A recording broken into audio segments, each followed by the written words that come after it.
okay, so you've now got this worst nemesis. You've got this person that every fibre of your being tells you to destroy. But what if you couldn't? What if you chose not to? What if you had to fight against it? What if there was a higher purpose and a higher being?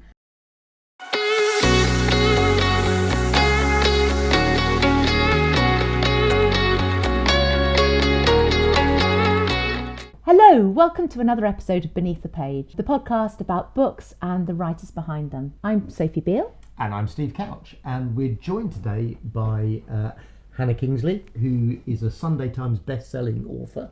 It's a first for us on the podcast because this is our first literary dynasty we've ever had. One of our previous guests is Hannah's mum, Alice G. May, and when we interviewed your mum, I heard the plot, the concept of your story, your novel, and although it's in a genre that isn't my normal reading, I just thought that sounds such a great idea, and I really wanted to hear about it. How long have you been writing then? What got you set off? Oh gosh, I have been writing since I've been reading. Like, we're talking terrible paper and paperclip put together booklets when I was like 6-7 years old. But I genuinely can't remember a time where I haven't been writing in one way, shape or form. You know, some kids would beg their parents to be able to play the Xbox or the PlayStation, and I'd be saying, Mum, can I go write my stories so I can have some time on the computer? Was it always a goal to be a published author, or was it just... If you'd asked me as a child, I said, what do I want to be when I grow up? It was, I want to be an author. Yeah. And how has your writing developed over the years? Well, thankfully, I'm a lot better than I was when I was 6. I'm one of these people that if I don't write every day, I have definitely thought about my book every day. You know, in terms of a hierarchy, it's breathing, and then eating, and then sometimes sleeping. Those two can alternate, and then it's the book. In terms of development, I've tried everything, but I've sort of landed more firmly on like the fantasy side of things, I think. Can you tell us the basic idea of soul hate? Yes, well, I think everyone's familiar with the concept of a soulmate, someone that you are determined by fate to be together, to love, your perfect partner forever and ever. And I started wondering about the flip side of the coin. Well, what if there was, in a world where there were soulmates, where people were predestined and drawn together by fate, what if the other side of the coin of love, which is obviously hate, what if you had a predestined worst nemesis, someone from whom when you look at them you're filled with loathing and violence and hatred, and you're destined to destroy each other? And then I thought, well, okay, so you've now got this worst nemesis, you've got this person that every fibre of your being tells you to destroy, but what if you couldn't? What if you chose not to? What if you had to fight against it? What if there was a higher purpose and a higher being? But you've got this fated bond where you can't, where you look at them and you can't feel nothing but like fire and pain and the violent urges to destroy. How did you pull that off though? Because that must be so difficult. It's so easy to write a romance. No, I'm sorry, she says as if she's ever written a romance. But writing romance is tricky. Adding the layer is hard. I would. It is so hard, and to be honest, it's actually a lot of it's to do with word choice. Yes. I found so I have to use quite almost violent language when describing like a kiss scene, for example. Yes, I have to use words like conquer and dominate. Yes. I don't know if this ever happens to you, but if you've ever been like almost like hyperfixated on something, and you've been in the zone, and then suddenly someone will come up behind you and they'll snap you out of it, and you'll be like, what day is it, what month is it, what year is it? You know, incorporating those little bits where the bond snaps back into where it was, and you get hit with the violence of it all again. And this is really cleverly done. You've got to have all of those bits, especially in the early encounters between Renza and Idris. I thought it was really effectively done. There was something visceral in her reaction that came off the page. Yeah, that's what I wanted. I wanted it to be this sort of visceral, bone deep, but also this completely illogical urge of violence to come out of a woman who, as you'll see, like, she is not a violent woman in her regular life at all. Morally, she's like, murder is absolutely wrong. I would never hit anyone, never hurt anyone. But she still has this like illogical, bone deep sort of animal, it's animal brain versus logical brain reaction. I'm I'm fairly confident in saying that I'm sure you don't believe there is such a thing as soul hate in real life. No. What about the more conventional idea of a soulmate, of there being...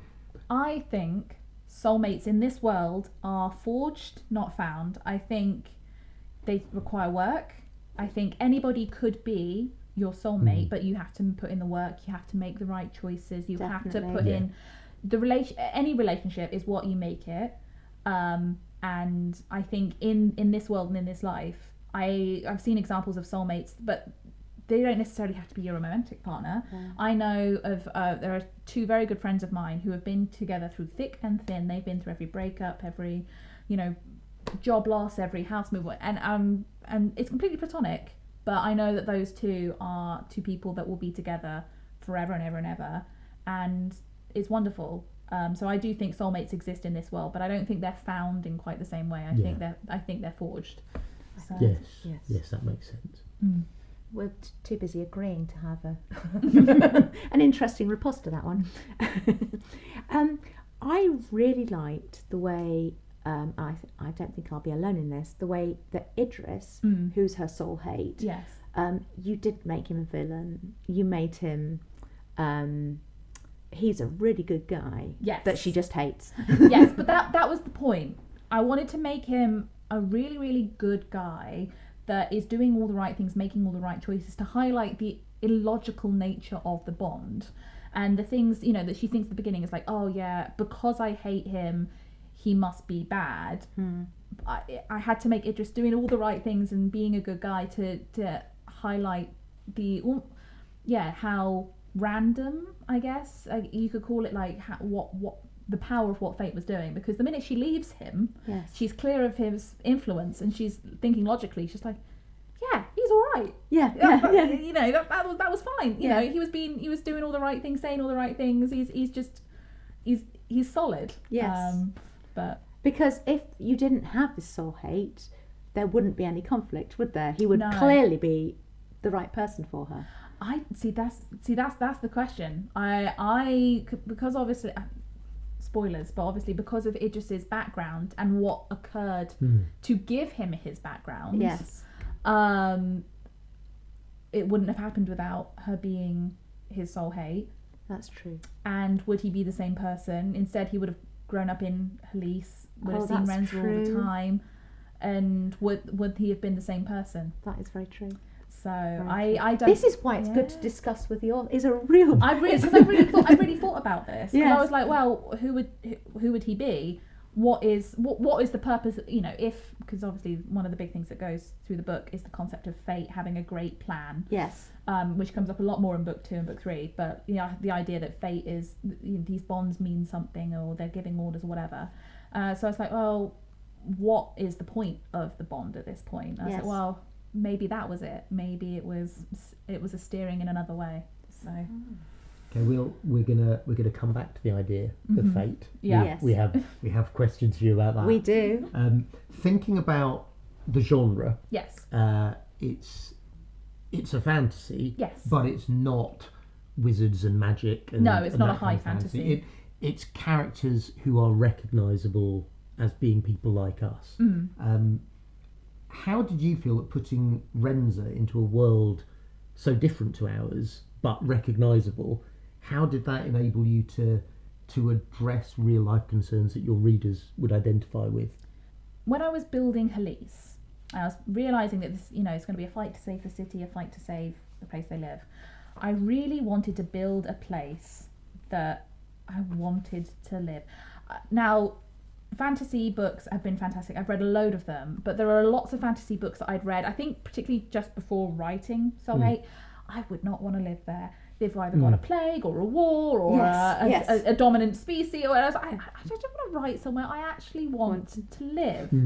So I wrote somewhere that had a democracy and had an appreciation of art and science and was trying to do better and all of those things. And I feel like, we as a society were also trying to do better.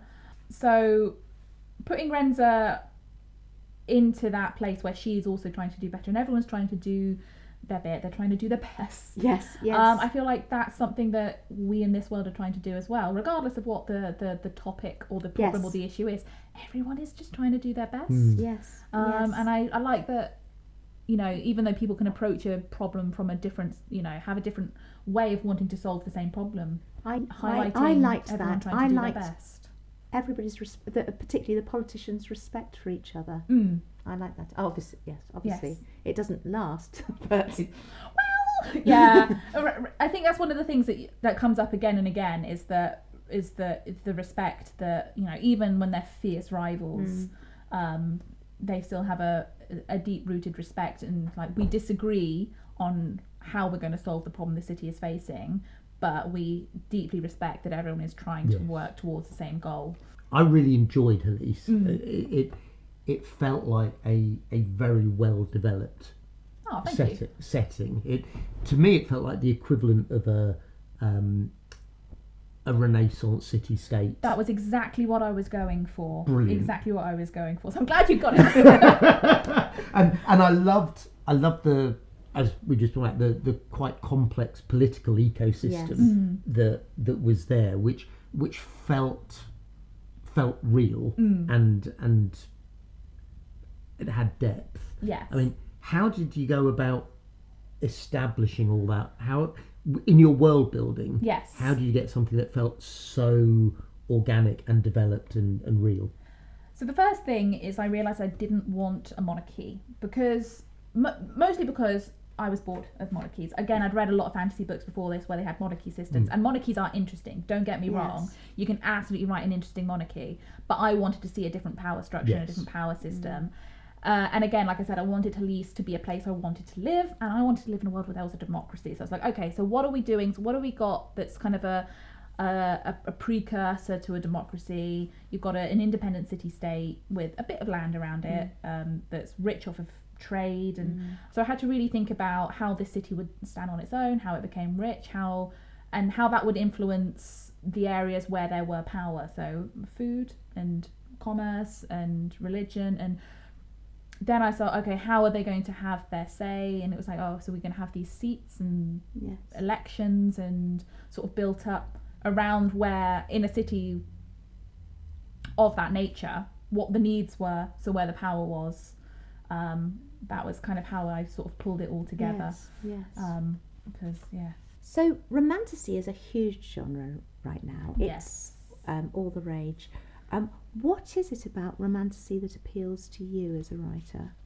To me, it's exploring situations and settings that you just cannot explore, and even characters that you can't explore in a contemporary setting or historical setting. I think you can put characters and relationships, because I'm a big person for exploring relationships, into situations that just would not happen in this world or in other worlds, I think.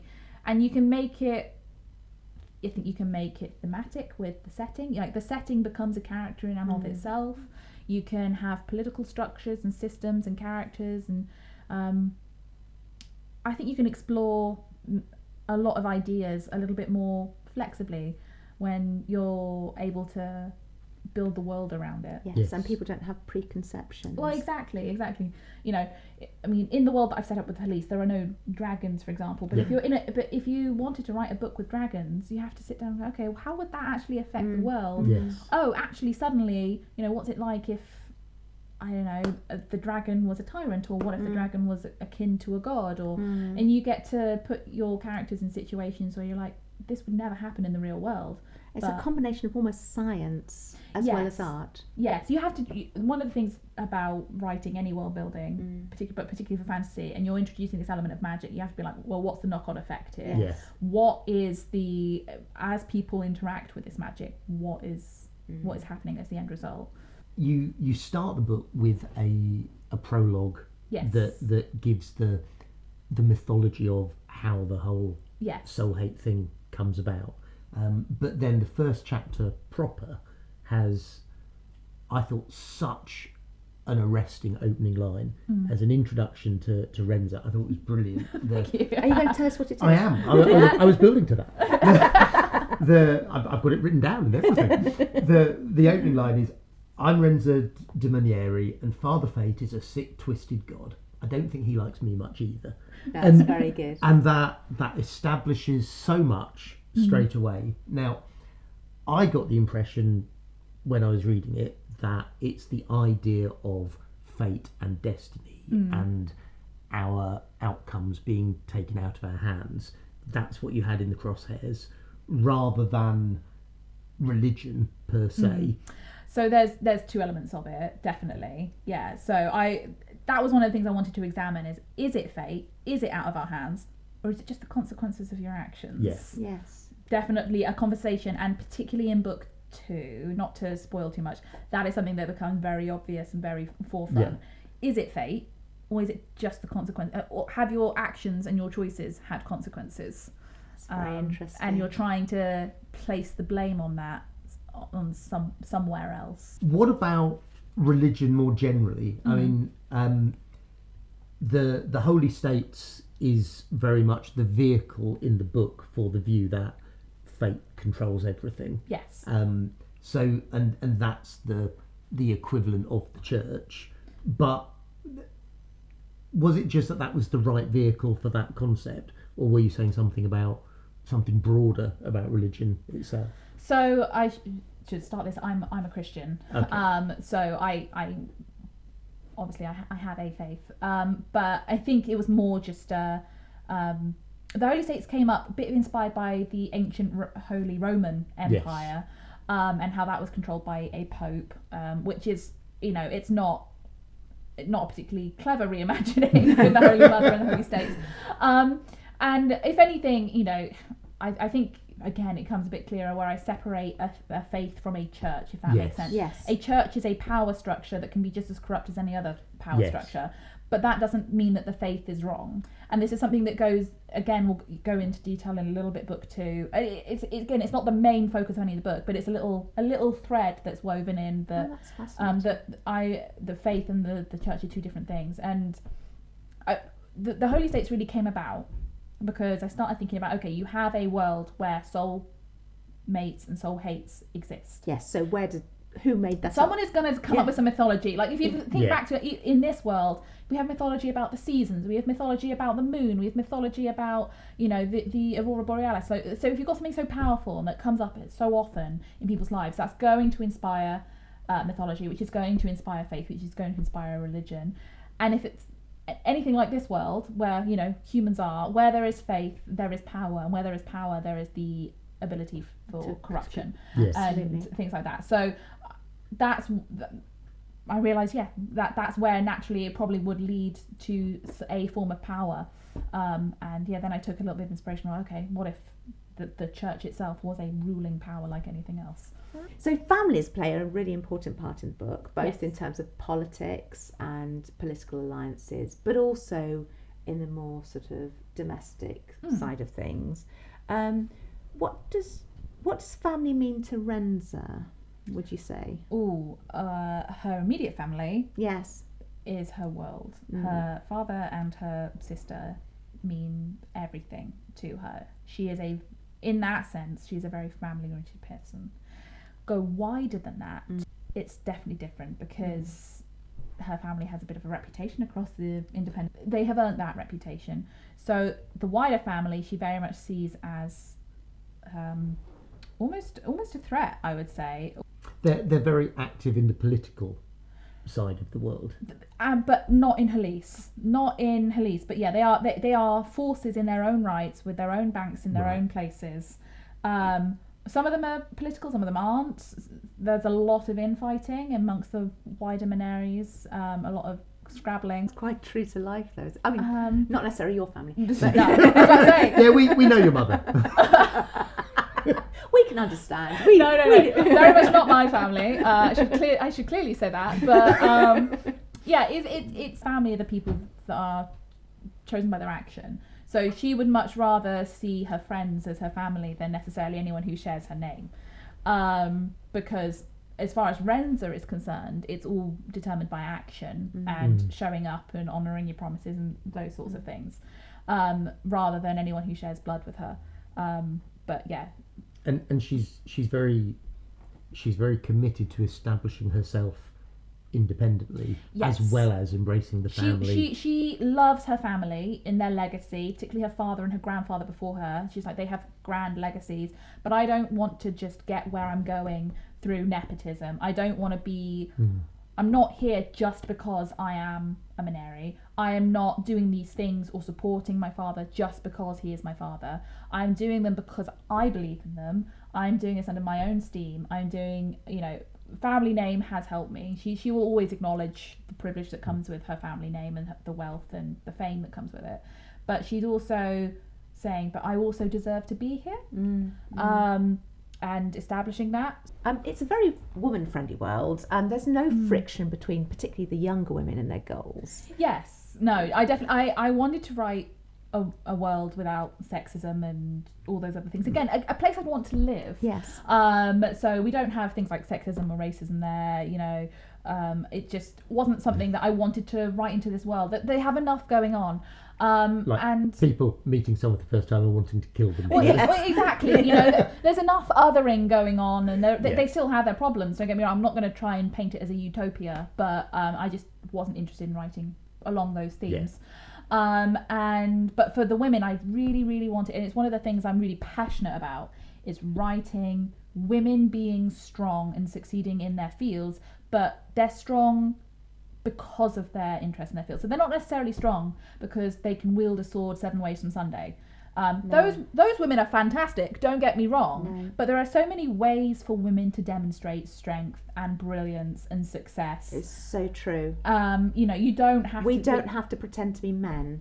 No, exactly. You've got these women being brilliant engineers and architects and artists, changing the world through their passion and their brilliance in their subject. Things like Julia, for example, is a banker, and how her genuine skill in banking changes and matters and helps save the day. And you've got these things where I wanted these. Yes, there are people who need to swing a sword in this book and in other books. Yes. And that's just the nature of the world that they're in.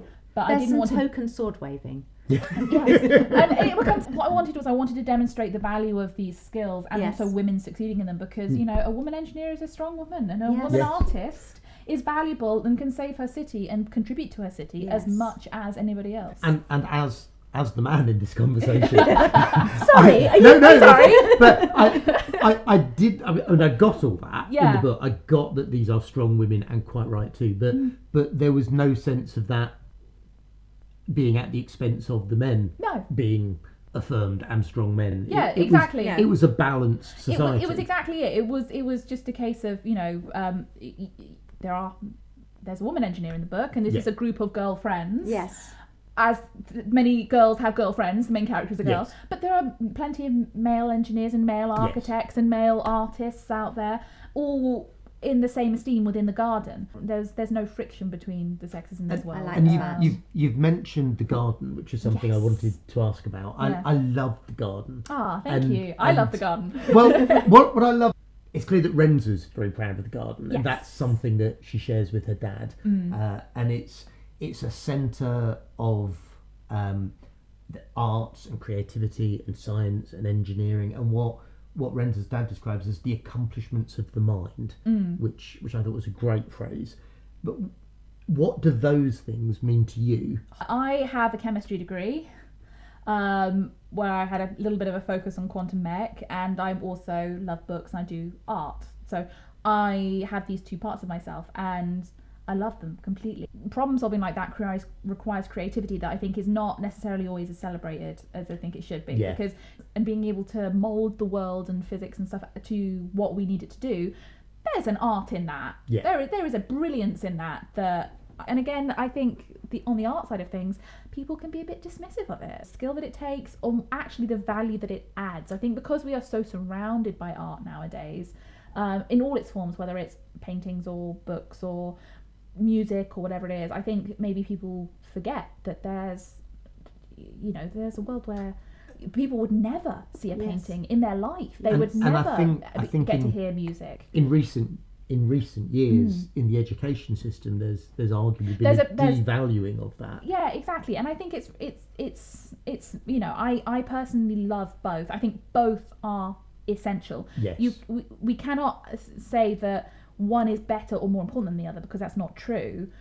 Both have the power to shape society, and that's the equal power of both. But both are really important to me, and I find both absolutely fascinating. And you've touched on this already, but I love the fact that the people of the garden were so crucial to the final act of the book, and that actually the solution to the big problems that was going on was a collective, and is a collective drawing on all those different skills and talents. Everyone's got ideas, and if you this is what I really wanted for Halise. It's like, this is a city that comes together and they work with what they've got to make the solutions happen. That's what I really wanted, to have this sense of community, this sense of everyone is pulling in and pulling together to do better and to protect each other. It's clear how much you've thought about your world, and how scientifically you've looked at it. But are there interesting bits that you know about that we never will? Oh gosh, yes. Yes. yes. Oh, We're not asking you to plot spoil books 2 and 3, I'm not plot spoil. I mean, the fact that I've written books 2 and 3, so I'm constantly here being like, can't say that. But tell us what you can tell us. Yeah, I mean, what happens after this trilogy to the Holy States and the Holy Faith? What happens? Because there's a huge thing that happens that I know about that probably you guys, probably won't. Like, in all these other areas, I've got like history for an entire continent and the other continent, and that doesn't even get mentioned in book 1. This other continent doesn't exist in book 1. There's so much.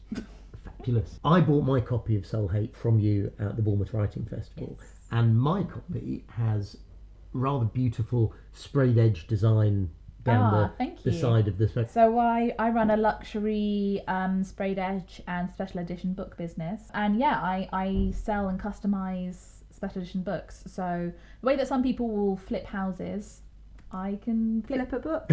Yeah. So someone wanted to buy a copy of a normal copy of a book. They don't all come with that. No, they don't all come with a sprayed edge. So what we're saying is I'm special. Yeah. Yes. What's the difference for you between what you get from your writing and from your artwork? I still do a lot of art for me, so a lot of my art, is just for me, doesn't see the light of day.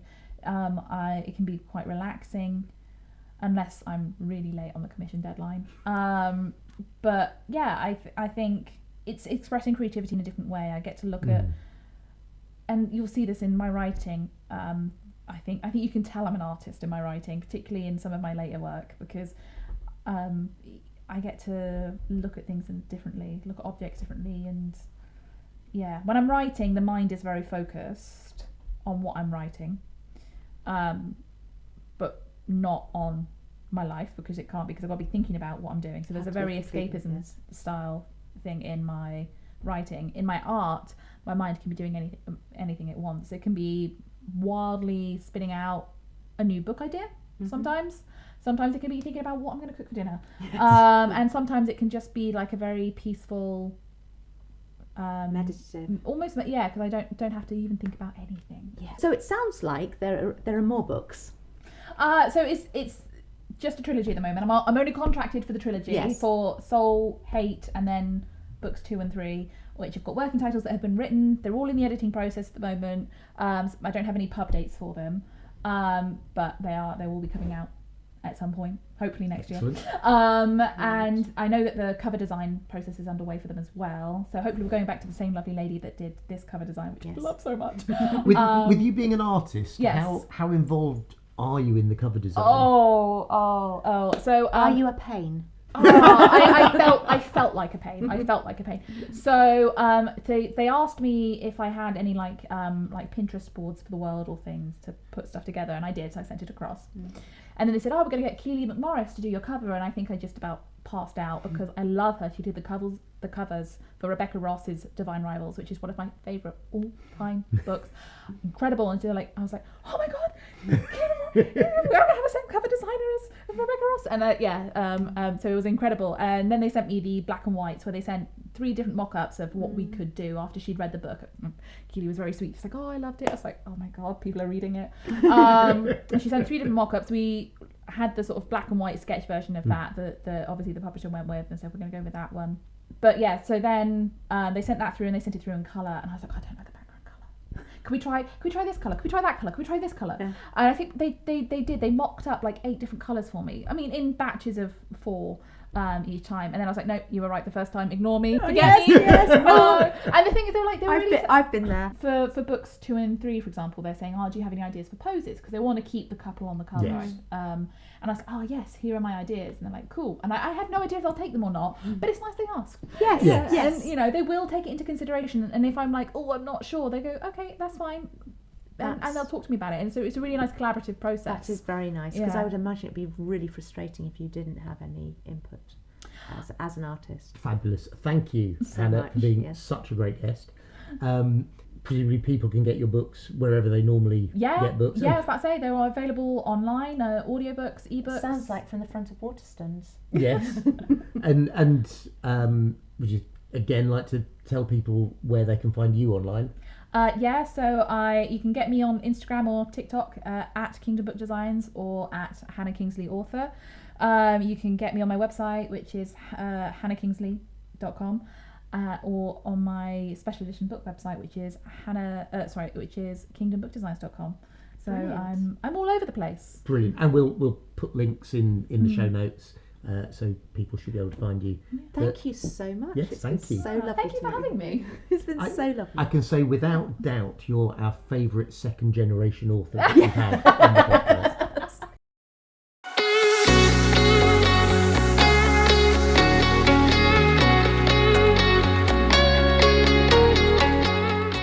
I really enjoyed that interview with Hannah. That was great fun.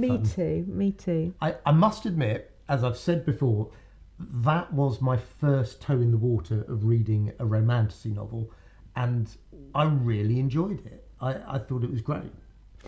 Well, hearing her talk about it really gave me an appreciation for all her careful world building. None of it had been just lobbed in for the sake of it. No, it's very carefully constructed, and I came away with a very definite sense that every aspect of her world was like that for a deliberate reason, which was great.